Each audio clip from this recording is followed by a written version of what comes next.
All members present at today's meeting will be reflected as voting yes on the committee reports for each of the resolutions. Moving on to our formal agenda, we're going a little bit out of order. I've had a request from Representative Palumbo if she could go first, so we'll ask her to come to the table to report on House Bill 331.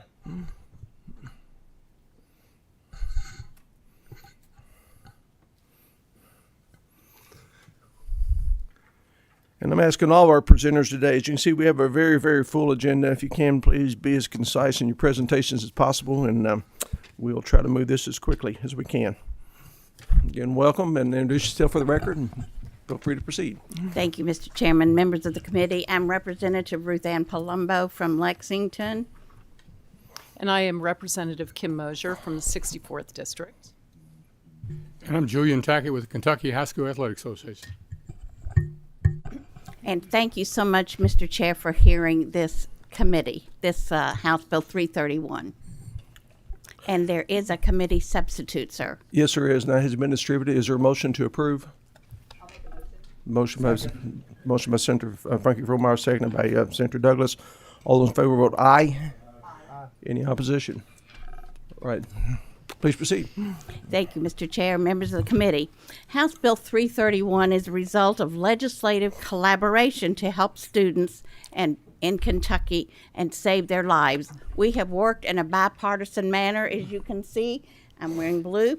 The lady here is wearing red, and we have worked well together to formulate this legislation that will save lives. And that is the purpose of it. The reason is that 3 families that we know about in Kentucky have suffered grievous losses of their sons because there was not an AED available or accessible. It's their mission to see that this doesn't happen to any other children.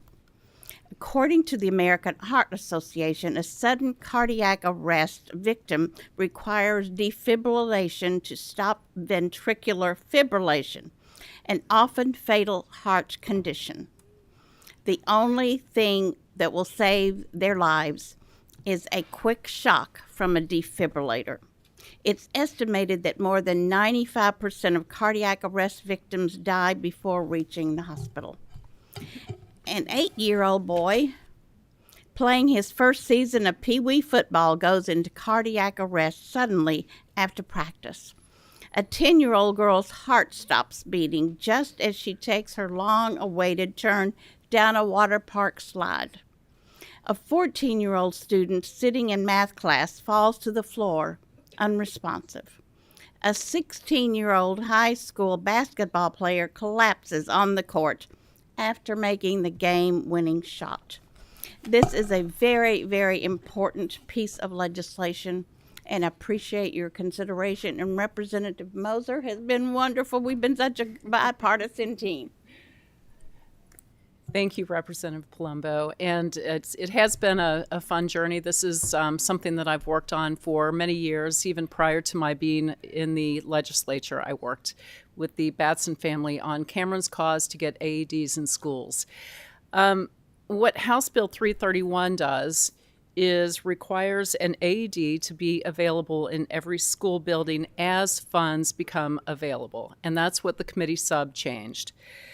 The bill and currently establishes a trust to accept donations, either private donations, grants, state appropriations if we decide to do that, but there is no appropriation ask at this point. It requires that coaching staff, trainers, school nurses, and then we clarified who those volunteers are who need training to be coaching staff, only volunteer coaching staff, so not the concession stands. But we do want to make sure that everyone is receiving CPR training because we know that that is the most critical piece in getting immediate action to a child or even a bystander who has a sudden cardiac arrest. What we're doing is requiring that a cardiac emergency response plan, or CERP, as per the American Heart Association, is practiced through a simulated rehearsal. So we're not saying, a piece of paper with the plan on it is not good enough anymore. It has to be simulated. And I just want to say that, we take extraordinary measures to make sure that our students are safe in school. And this is simply a measure that will save lives should someone have a sudden cardiac arrest. We have seen some success stories this year.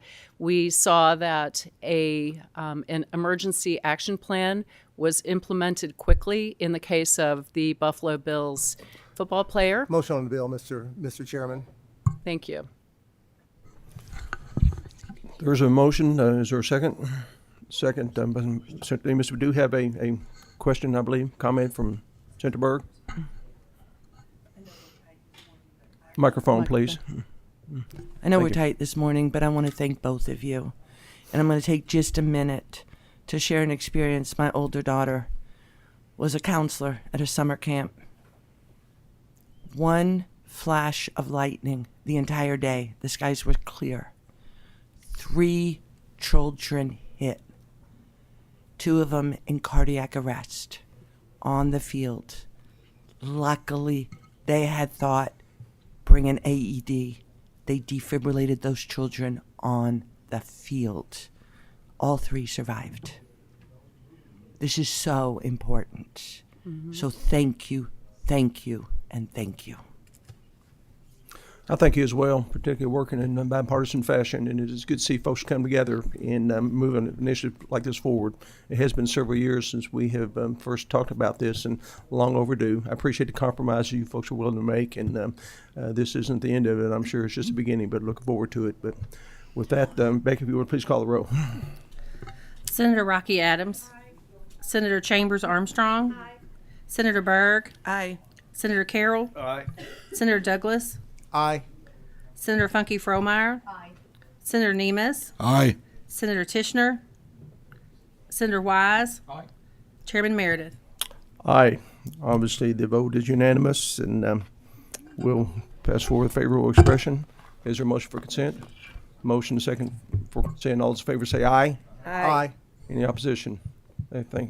Thank you. Appreciate you being here this morning and presenting this very important legislation. Thank you Thank you so so much. much. We both appreciate it. We do. If I could just say one quick thing, I believe in your packet, or at least we can share this. There is a letter from the NFL that is announcing a funding partnership for states who are enacting this sort of legislation. So I will continue my work on that front and make sure that schools can get these funded. So thank you. Thank you again. Thank you. Some confusion. Bill is on consent. Back to the formal agenda. House Bill 56. Jim, if you would come forward.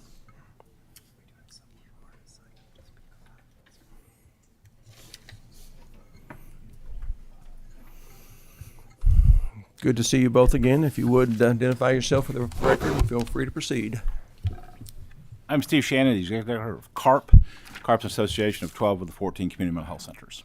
I'm Danny R. Bentley, representative District 98 of the Great Commonwealth of Kentucky, and we're ready. This isn't a new venture for any of us, and I know it's been a topic of discussion for 3 or 4 years now, and appreciate that you gentlemen bring this to the table. If you would, please proceed with your presentation. You know, I'm wearing blue today because I represent the whole state today.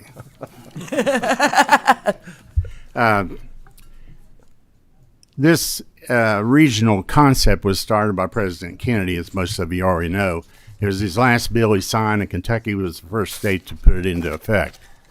Now today, there's 14 regions, and of those 14 regions, several of the CEOs are here today if they would stand up in support of this bill. If you're here, and as you can see, there's several of them here, all the way from western Kentucky to Ashland, where I live. But I want to make it short because I know you're limited on time. HB 56. Representative Bentley, if I could, and I appreciate your willing to be short on this, but we do have a committee sub Yes, that we sir. need to act on. Mr. Shibman, there's a motion to approve. Is there a second? Second. All those in favor say aye. Aye. Any opposition? Thank you. Thank you, sir. Not later. Continue.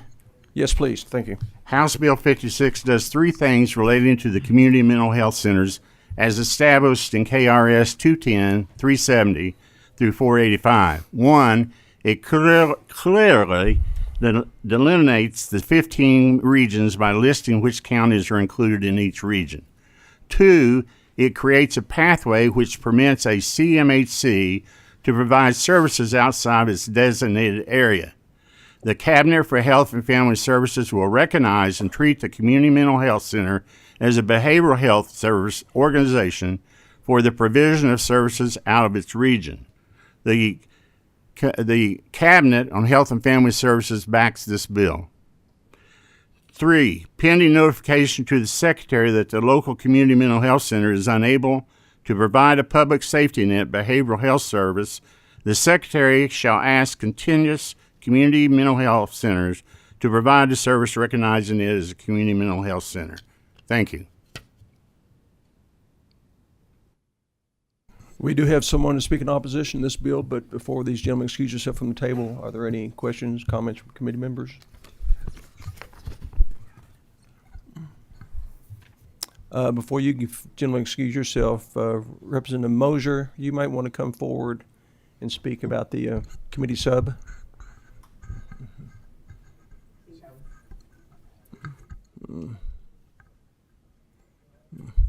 Yeah. 18 months. 18.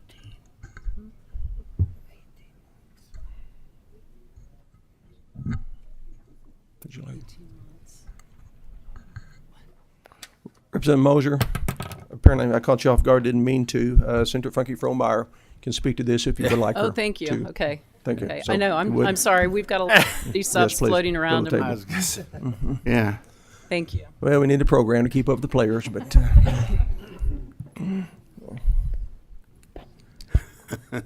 one of the challenges when you've got a committee meeting on the next to the last day of the session. If you would, Senator, please identify yourself for the record. And yes, proceed. Senator Shelley Funky Fromeyer, District 24.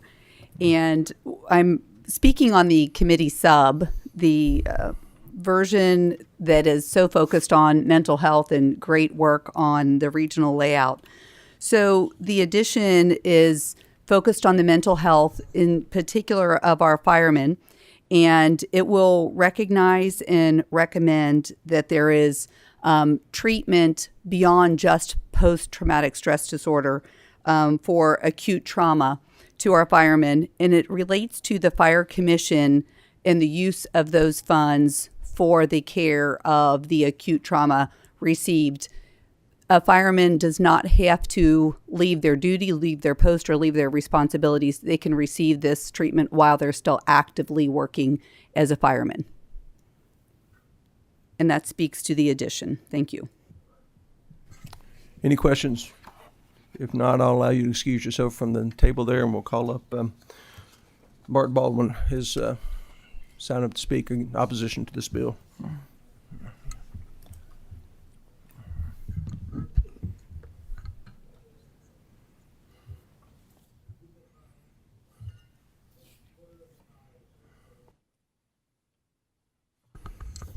Good morning, gentlemen. Glad to have you. You Brought a guys have friend been with here several times before, so you know the routine. Please identify yourself for the record. Feel free to proceed. Mr. Chairman, thank you. I'm Mark Wilson. I'm a partner with Top Shelf Lobby. Happy to be at the table today for Mountain Comprehensive Care. I'm Bart Baldwin. I am the director of the Kentucky Health Resources Alliance, which is a small coalition of community mental health centers. And I also represent multiple groups that have BHSOs in their membership and behavioral health multi-specialty groups, as well as some individual behavioral health service organizations and child welfare agencies across the state. Mr. Chairman, members of the committee, thank you so much for allowing us to at least voice our opinion today. We know this is a train down the track, and it's hard to stop a train. My favorite president in my lifetime, Ronald Reagan, once said, "The 9 most terrifying words in the English language are, 'I'm from the government, and I'm here to help.'" In 2016, under previous administration's Cabinet for Health and Family Services, their legal counsel at the time, Justin Clark, penned a letter essentially allowing a community mental health center to operate outside their archaic redefined regions, as Representative Bentley said, the Kennedy era. As a result, my client, Mountain Comprehensive Care, invested millions of dollars and hired hundreds of mental health care workers to provide mental health care services in communities they were invited into because the CMHC and the region would not provide said services. As a result of this permission from the government, 26,000 patients have access to mental health care services, drug abuse services, drug counseling services, and they were going otherwise unmet because nobody else would step up to the table. So Mountain Comp went outside the region to provide those services. Now, House Bill 56, if passed and enacted, would eliminate 700 jobs, and 26,000 patients would no longer have access to the care they have come to expect. So the government gave permission and now wants to take it away. And for what? The CMHCs in favor of this measure simply don't want an innovative approach to an archaic CMHC model. The government's number one priority is to protect its citizens, and this overreach by the government is not needed in the Commonwealth and will certainly limit access to mental health care and drug counseling services, especially in our rural regions where there was a need that was not being otherwise met. And I would ask you and encourage the committee today to vote no on House Bill 56, notwithstanding Senator Frohmeyer's committee sub, which I didn't know anything about, and I'm sure that's a very good measure. So, but that would be my statement. Bart Baldwin. Thank you, Chairman, members of the committee. Just to add a little bit to what Mark said, in 2014, Kentucky created behavioral health service organizations, behavioral health multi-specialty groups, for the sole purpose of expanding access to mental health services. We're implementing the Affordable Care Act. We had 600,000 Kentuckians with a new payer source for mental health services, and we needed to expand our capacity. At the same time, it was allowed that community mental health centers could operate outside of their defined regions that were not defined in statute, which this bill tries to do, but were just historically recognized by their contract with the Department for Behavioral Health. At that point, community mental health centers were allowed and encouraged to operate and expand beyond their region in order to increase access to mental health services. As Mark said, Mountain Comprehensive Center has done so. Other CMHCs have done so since then. It's not just one, but none to the scale that Mountain has. And our concern is that at a time when we need more mental health services, haven't seen it, but I certainly support the committee sub. It reinforces the need for mental health services for all citizens, and that's what we're trying to achieve. And this essentially draws a line around an arbitrary group of counties. If you're receiving mental health services, I don't think you care if you're in this county or that county or which CMHC. What you want is to have a good therapist and a good counselor and someone that you can relate to and is helpful. This is a bill that's not about those individuals. So I urge you to vote no and allow us to continue to expand access to mental health services. Thank you. Thank you. Any questions for these gentlemen? If not, Representative, would you like to come back to the table?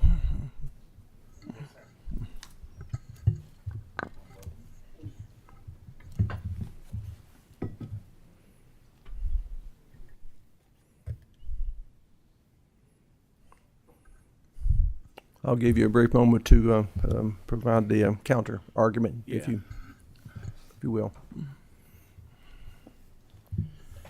I'm Steve Shannon. I think we need to clarify a few things. This bill does not prohibit a CMHC from going out of region. What it does do is establish a CMHC as a regional model. And the regional model matters.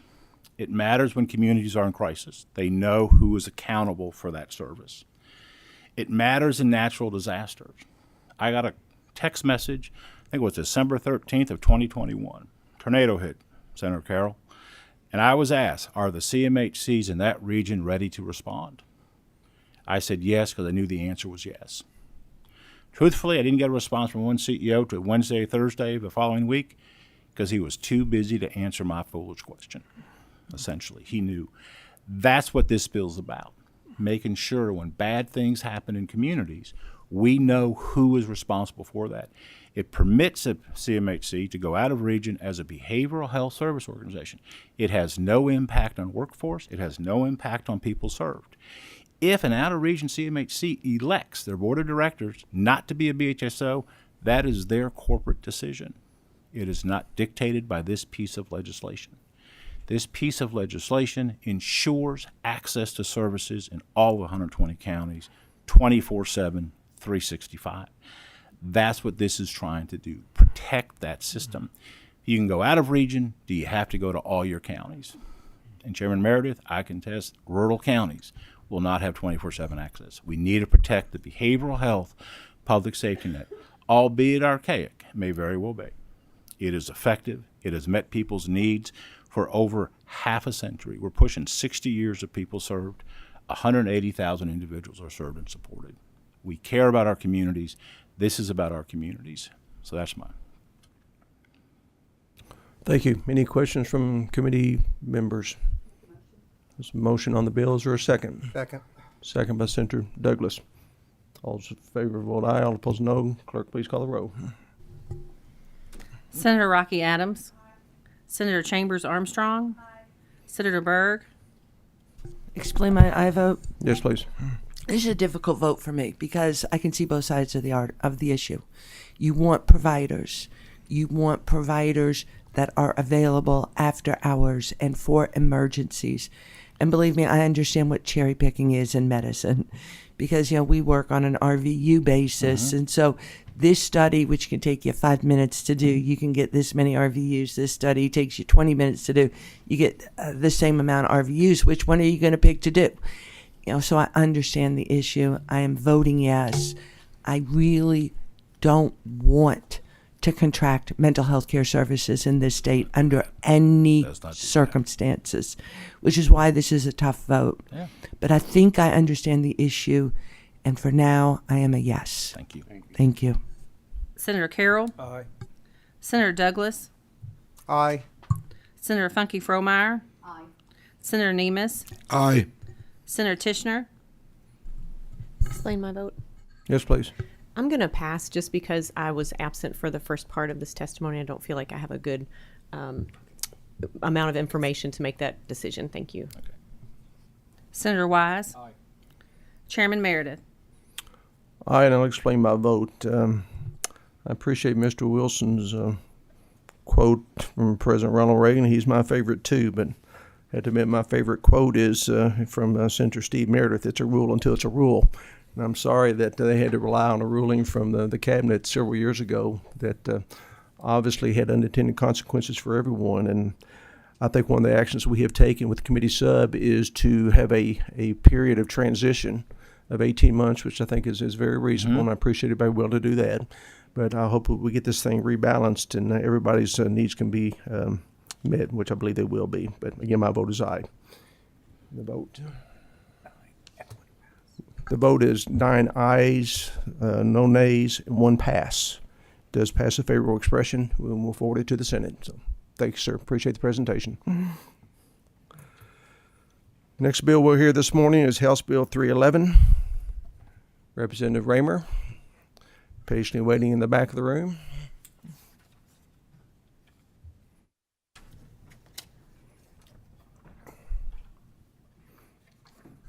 Good to see you again this morning. If you would, you're not a rookie anymore, so just identify yourself for the record and feel free to proceed.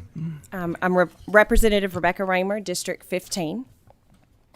And I'm here to discuss House Bill 311. So this was really a cleanup bill that addressed telehealth services for Medicaid providers. This allowed that you did not have to maintain a physical address within the state to provide telehealth services.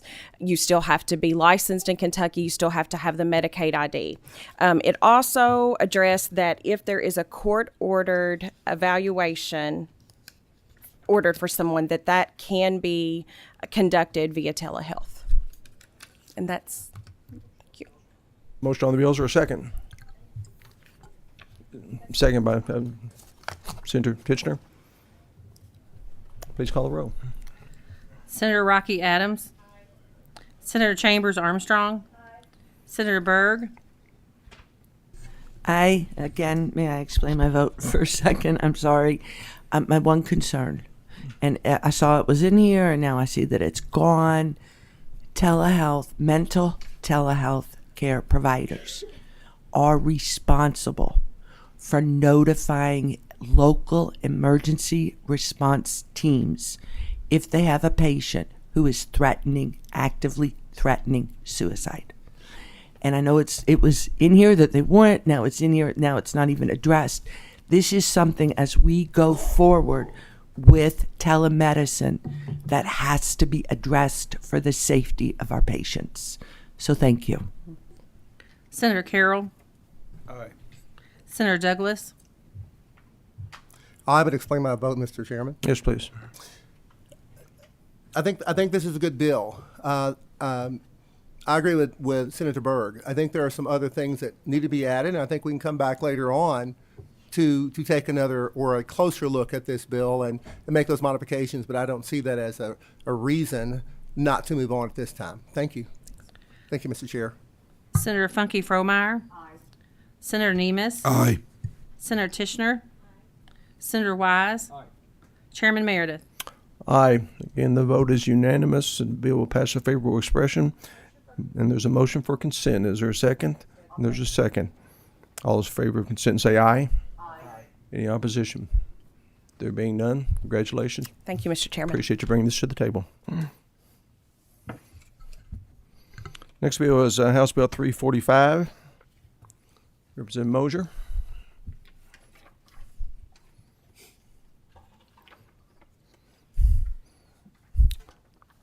I guess I could have let you present your bill in succession, but I wanted you to pace yourself. I don't want to burn yourself out. And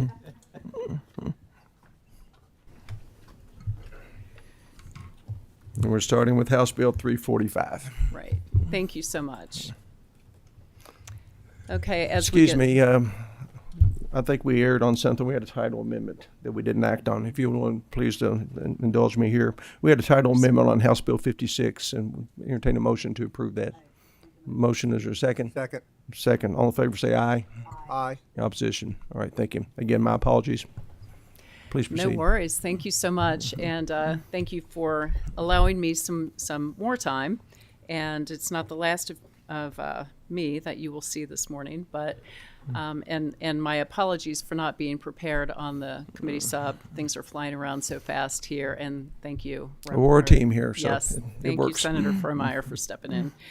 Okay, so today we are going to talk about House Bill 345. It is referred to as the Medicare Supplemental Insurance or Medigap bill. This is a bill that I filed last year, and we have since then really tightened up the language. We've worked with the insurers to address all of their concerns. This bill is really about helping a very small group of Kentuckians who have been diagnosed before the age of 65 with some of the most debilitating health conditions, ALS or amyotrophic lateral sclerosis or Lou Gehrig's disease, and end-stage renal disease. Medicare is typically only available to individuals who are 65 and over, but there are special rules for individuals who are under 65 with these particular diagnoses. These are the individuals who have already been identified by Medicare as needing special treatment and are eligible to obtain Medicare Part B coverage before turning 65. So, who can purchase the Medigap supplement policy today?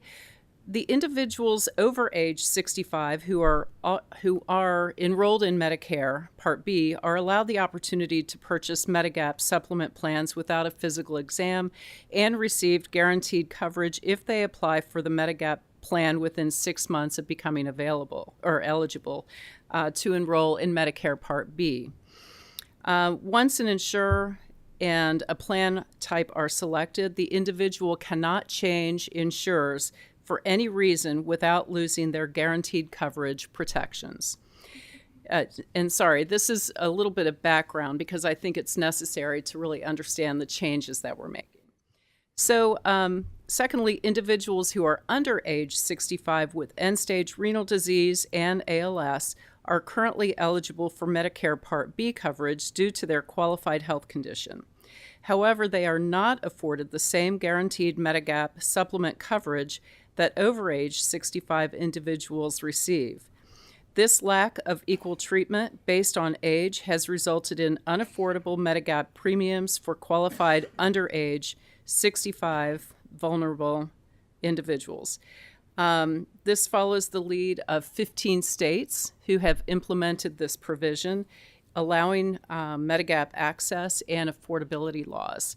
It provides a one-time 6-month guarantee open enrollment period for eligible under 65 Kentuckians who are already enrolled in Medicare Part B, so that they receive the same opportunity for reasonably priced coverage that individuals over 65 receive today. Representative Mosier, we do have a motion on the bill in a second.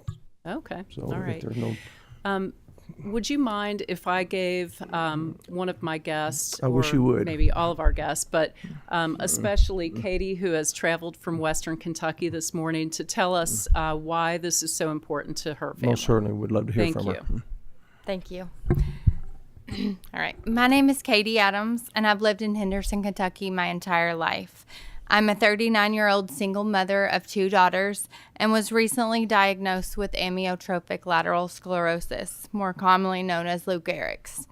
The disease is very debilitating and is 100% fatal. I was told that I have 1 to 3 years to live, maybe 5.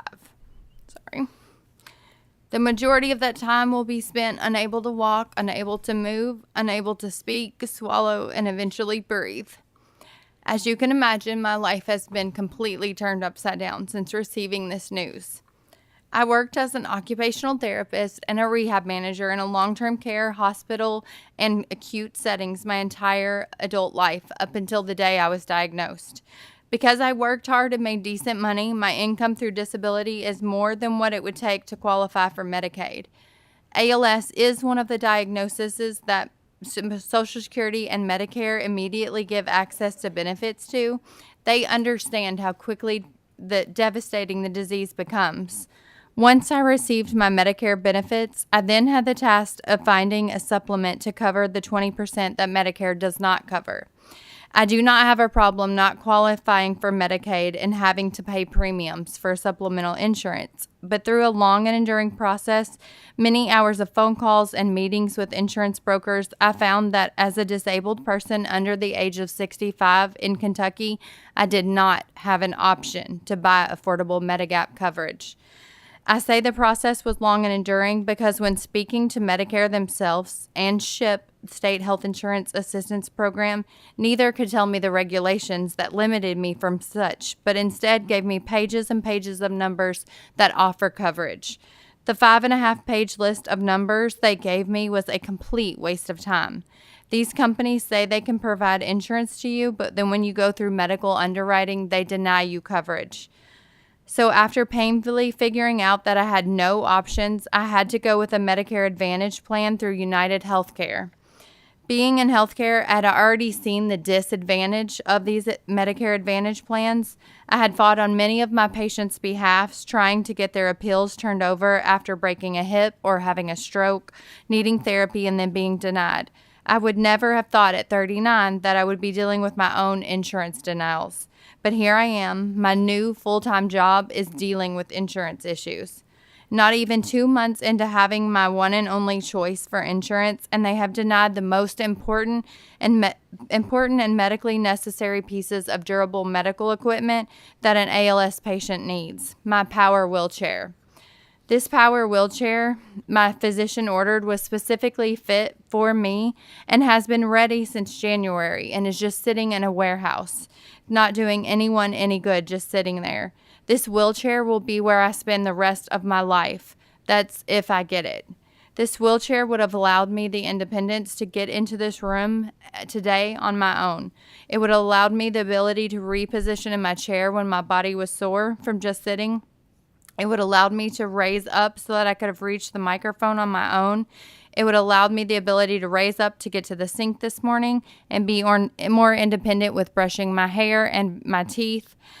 I do not have the energy, strength, nor endurance to push a manual wheelchair. Soon I won't be able to walk at all, and my wheelchair will allow me the mobility that I need, if otherwise I would have none.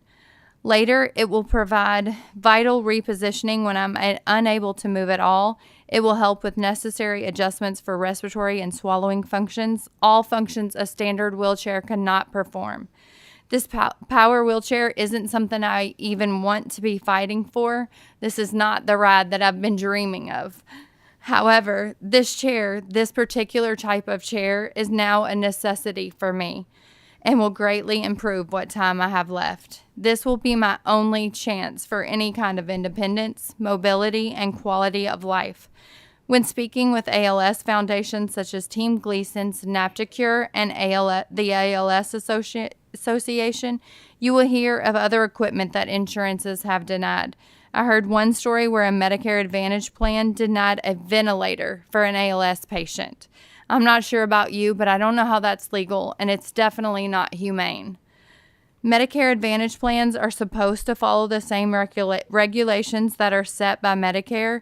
Medicare approves these chairs all the time.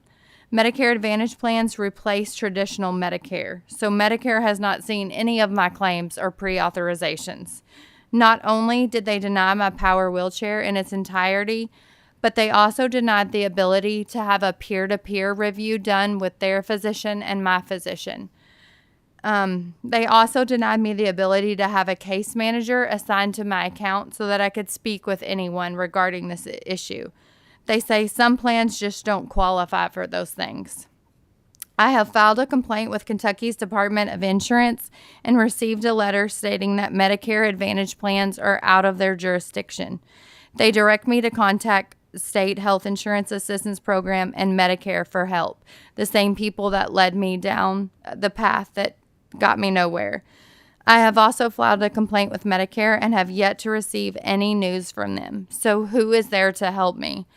I am tired and I have my children and my family and loved ones to focus on, but instead my time is being spent with dealing with insurance issues. I hope to help facilitate change so that others don't have to spend precious time and energy that is already limited on fighting such an insane battle. This bill being passed may not help me get my share to me before I need it, but if it prevents others in similar situations from having to go through what I have been through, it's 100% worth it. I know it's hard to imagine, and I pray you are never put in this situation, but think of if it were you or your child or your grandchild, 39 years old, and struggling with these situations when you make your decision. And if that doesn't work, just take a few minutes to look up ALS on a simple internet search, and you will understand how important this is to these patients. You will hear that the opponents say that the bill will shift costs to senior citizens. Most of the seniors that I know would gladly pay $1 or $2 more to help someone in such a desperate situation that has worked hard and earned good money versus paying more in tax dollars to have more people on Medicaid. The people opposing this bill will also say that not passing the bill will just result in winners and losers. I'm sorry, but isn't having ALS enough of a loss? Can't we just have a win? Thank you for allowing me and my children and my parents to be here today. Thank you, Miss Adams. Appreciate you making the trip from Henderson. And a lot of things I could say to you. First, I appreciate you choosing healthcare as your vocation. And obviously, it takes a special heart to serve others. And I appreciate you doing that. And appreciate your advocacy for this bill. But particularly appreciate you being the face for ALS patients. And believe me, this certainly has all of our attention. And we appreciate your heartfelt testimony and wish you the best of going forward. Our thoughts and prayers with you and your family. Senator Berg, you have a question, comment? I too want to thank you for being up here. Being in healthcare, you understand the importance of different healthcare policies. And I want to take this opportunity to warn anybody who is out there and making these decisions.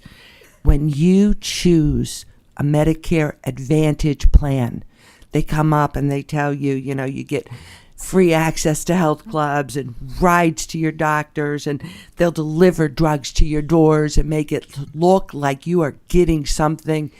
They are taking away basic benefits that Medicare covers, and you cannot get them back. It's not like you made this decision and next year you have the right to change it. You do not. This is a horrible system that has been instituted in our country. And I understand you weren't given a choice. You had no other policy to take. But it is not worth it. These are, in my opinion, shysters. They are selling you something and not telling you what they're not giving you. I so applaud you being here. I'm looking at your beautiful, beautiful children, and I want to hug them, and I want to say, it will be okay. I can promise you this. I will make sure, if I have to do it personally, that your mom gets her wheelchair. So don't worry about that. Thank you. Again, appreciate your testimony. A lot of things you said in this very short period of time resonate. You made the comment or the rhetorical question, would seniors be willing to pay you $1, $2 additional? And that gets back to the original concept of insurance, is we would pool our resources to help each other. But somewhere along the way, we lost the goal of that. And quite truthfully, the focus now is how can we make a profit off the misfortune of others? And that's very unfortunate. And I concur with many of Senator Berg's comments. And maybe this is an opportunity itself to move the pendulum back in the other direction. But again, appreciate being here. We have a motion and a second on the bill. Mm-hmm. Please call the roll. Senator Rocky Adams. Senator Chambers Armstrong. Aye. Senator Berg. Aye. Senator Carroll. Aye. Senator Douglas. Senator Funky Fromeyer. Just a second. Aye, but I want to make a comment on my vote. Most certainly. Okay. Representative Moser, I really want to thank you for bringing this bill. And I want to thank you for bringing these wonderful people to the table to help the other people of the Commonwealth really understand how this affects people. I know we're talking, at least in the Commonwealth of Kentucky, about 1,500 people. But for those 1,500 people, that is the difference between a life lived well and no life at all. So I just want to thank you for bringing this bill, and thank you all for being here today. Thank you, Mr. Chair. Senator Funky Fromeyer. I vote aye and like to explain my vote. Yes, please. Representative Moser, thank you for your time and compassion to bring this bill to us. And thank you for sharing some detail a few weeks back in a visit to my office as well. And I've been involved with ALS for about 15 years and just praying for you and your family and the love of your daughters. And I pray you get every wasted minute back from this terrible insurance process. We'll do our best to work towards fixing that so that every moment is spent loving up your family. Thank you. Senator Nemes. Aye. Senator Tishner. Aye. Explain my vote, please. Yes, please. Thank you for this bill. I don't talk and cry very well. This is personal to me because my dad went through this, not ALS, but renal failure, and he was 38. And this would have been super helpful for us back then. And to you girls, I just want to say, I've been where you've been, and it will be okay. Thank you for being strong, for your mom, for being here. And again, just thank you guys for this legislation. We'll do everything we can to get what's made wrong with this right. Thank you. Senator Wise. Chairman Meredith. Aye. The vote is unanimous. We'll pass to the Senate for favorable expression. There's a motion for consent. Motion by Senator Nemes, second by Senator Berg. All those in favor of consent vote aye. Aye. Any opposition? There being none, the bill again passes and with consent to the Senate. And thank you all for being here this morning. Thank you so much. We'll give you a moment to prepare for your next bill, since you're Thanks. Also at the table on House Bill 353. Okay, thank you. Just one moment.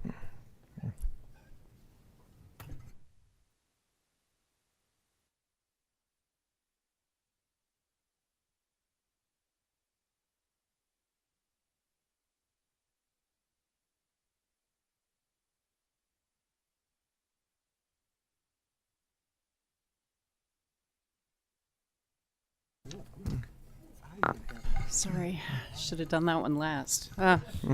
Golly. Thank you all. Okay.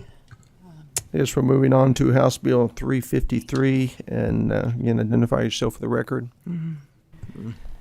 I am Representative Kim Mosier of the 64th District, and I'll allow my guests to introduce themselves. Mr. Chairman, members of the committee, my name is Van Ingram. I'm Executive Director of the Kentucky Office of Drug Control Policy in my 19th year with that office. And I am Dustin Bowman. I'm Chief of Police here in Frankfort. I've been serving for almost 21 years now. Pleasure having you here this morning. We do have a committee substitute on this bill. Is there a motion for approval? Motion by Senator Wise, second by Senator Douglas. All those in favor say aye. Aye. Any opposition? There being none, please proceed. Okay, thank you, Mr. Chairman. Thank you so much, committee, for allowing me another opportunity to... Is your mic on? It is not. Thank you. Thank you. I don't know. I think I introduced myself on the record, so hopefully you got that. I am Kim Mosier, State Representative, and I appreciate the opportunity to talk about House Bill 353 and the committee sub. All this does is ensures that individuals shouldn't be or are not arrested when they are trying to prevent an overdose. This legislation will prevent accidental overdoses by allowing fentanyl test strips to be used. Given the insidious introduction of fentanyl into the illicit drug supply that we're seeing now, such as in counterfeit drugs or counterfeit pills bought on the street, the risk of accidental overdose and even unintentional exposure is extraordinarily high. Fentanyl accounted for 40.2% of Kentucky drug overdoses in 2021, while heroin, that got all the attention several years ago, is down to 3.7% of the overdose deaths. Reports now are that fentanyl is present in more than 70% of all overdose deaths. All this legislation does, it does three things. It removes fentanyl test strips from the drug paraphernalia statute so that individuals are not arrested for trying to prevent accidental ingestion of fentanyl and suffering a potential overdose. It requires the Cabinet for Health and Family Services, in coordination with the Justice and Safety Cabinet, to conduct a fentanyl education and awareness campaign. And then the third thing that this does, as per the committee sub, is it adds some treatment providers to last year's 2022 Senate Bill 90 reentry pilot. And it clarifies some transitional housing certification. So it only does those two things.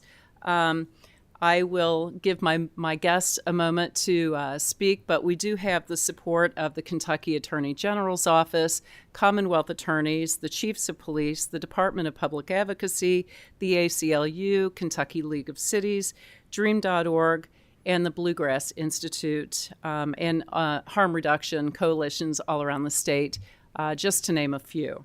So I'll stop talking now and give my guests a moment to add any comments.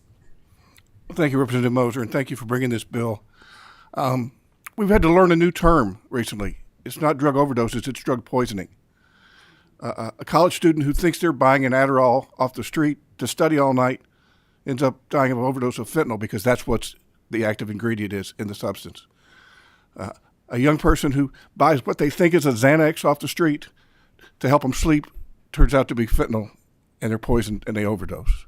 That's why we need this bill. We're just trying to save lives. You know, it's not every day we have the chiefs of police and the ACLU agreeing on the same bill.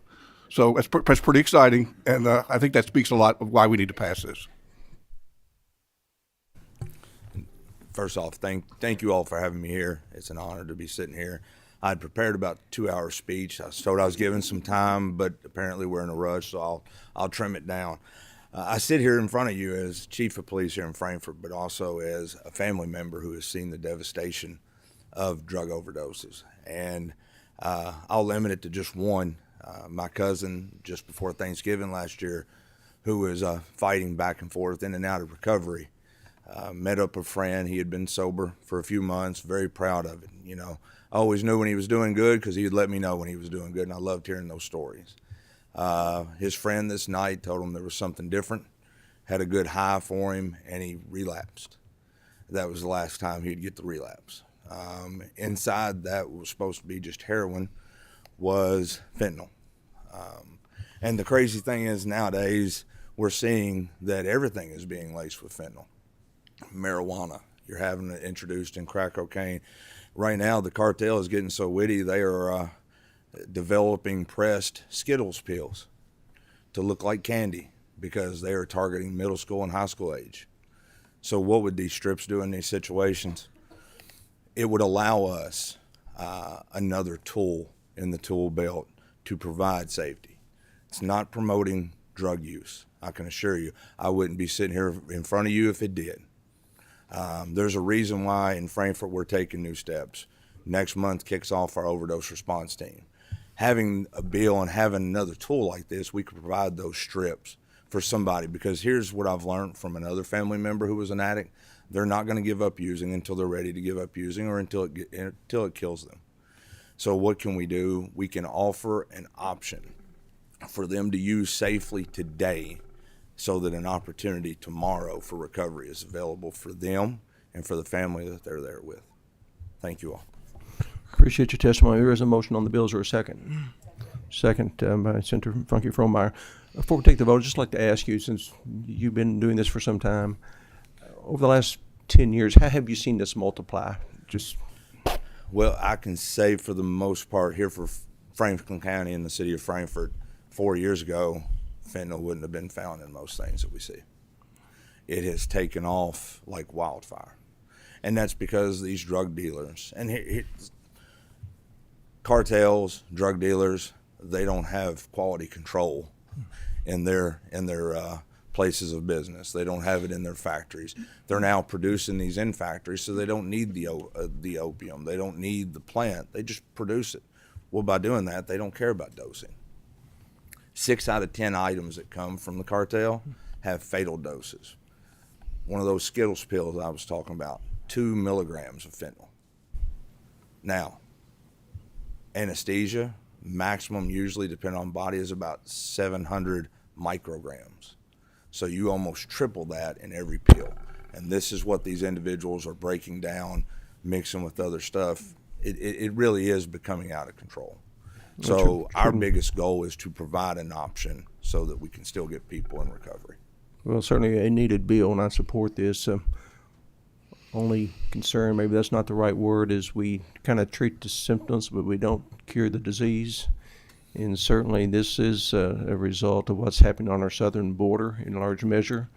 And this is an attack on our country. And I don't know that it's not time that our military doesn't have a presence on our border to protect all of us, because this can't continue. But appreciate you being here, and we look forward to providing you with yet another tool to fight this. But with that, there is a motion to second. Secretary, please call the roll. Senator Rocky Adams. Senator Chambers Armstrong.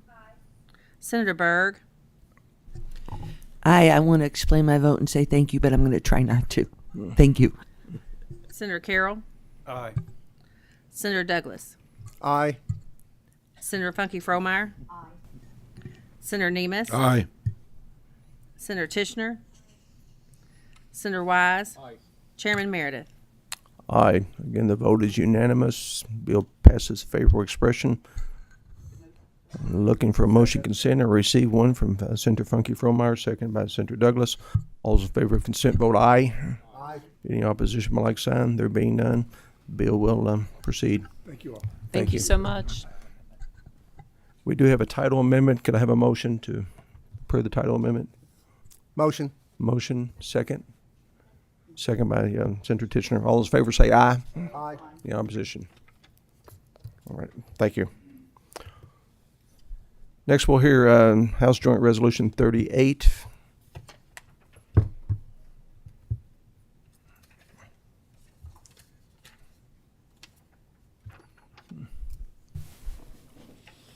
Good morning. Good morning, Mr. Chairman. How you doing? Excellent, thank you. Glad to have you here. Glad to be here. Please feel free to identify yourself for the record and proceed. Thank you. My name is Representative Jared Ballman. I represent the 28th House District. And today we have before us, ladies and gentlemen of the committee, House Joint Resolution 38. I'm glad to report that this joint resolution passed unanimously through House Committee and on the House floor. And it is actually an output from the task force, the EMS task force from last year that looked at a lot of different things within emergency medical services, infrastructure, workforce, training, reimbursement rates. And this joint resolution is laser focused on those reimbursement rates, which have not changed in over a decade. And so we're asking the Cabinet for Health and Family Services to evaluate those reimbursement rates and to allow coverage for treatment in place, if you will. Today, if we provide emergency medical services in place but don't transport that person to the hospital, that may or may not be covered, likely not. And so that's what we're looking to accomplish with this joint resolution. Motion by Senator Nemes. I'm sorry, who had the second? Tishner, Senator Tishner. Please call the roll. Senator Rocky Adams. Senator Chambers Armstrong. Senator Byrd. Senator Carroll. Aye. Senator Douglas. I explain my vote. Yes, please. Representative Ballman, I was on the EMS task force, and I just want to thank you for bringing forth this piece of legislation. It's been needed for a long time, and I think we'll learn a great deal from it. Thank you, Mr. Chair. Senator Funky Fromeyer. Aye. Senator Nemes. Aye. Senator Tishner. Senator Wise. Aye. Chairman Meredith. Aye. Again, the bill passes unanimously. Will be forwarded to Senate. Is there a motion for consent? Motion by Senator Second. Tishner, seconded by Senator Douglas. All in favor of consent, vote aye. Aye. Any opposition, by like sign. There being none. All right, thank you. Glad to have you here. Thank this you, morning. Chairman. Congratulations. Appreciate it. Ladies and gentlemen, thank you. Last order of business we have mentioned at the start of the meeting, we have three resolutions. Resolution 182, 183, 184. Confirming appointments to the Kentucky Board of Nursing. And I'd entertain a motion to accept those resolutions. Motion by Senator Funky Fromeyer, seconded by Senator Douglas. All those in favor will vote aye. All those opposed, no. Please call the roll. I'm sorry. This is a voice vote. My apologies. All those in favor of the motion, vote aye. Aye. Any opposition? There being none? All right. Senator Tishner, thank you. Came in late. Are there any votes you'd like to register at this time? I'm not sure whether you missed any or not. 331. Which one? 331. She's an aye on 331. All right. There being no further business. Appreciate everyone's attendance this morning, and we stand adjourned. Thank you.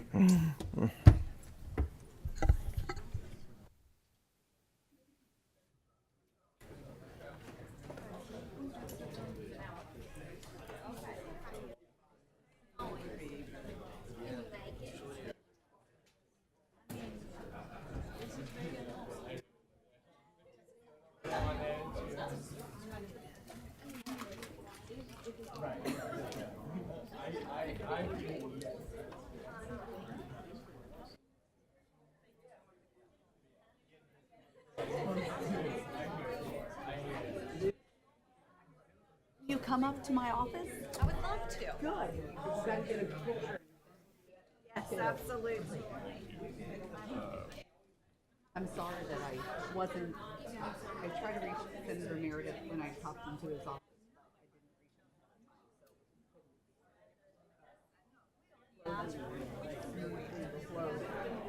Sorry. I went through. This friend helping. Well, have you not reached out to me? I love it.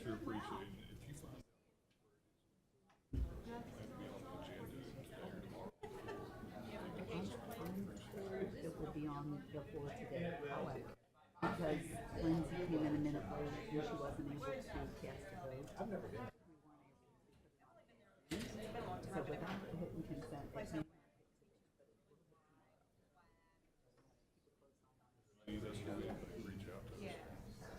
Okay, thank you. I wish I would have talked to the representative.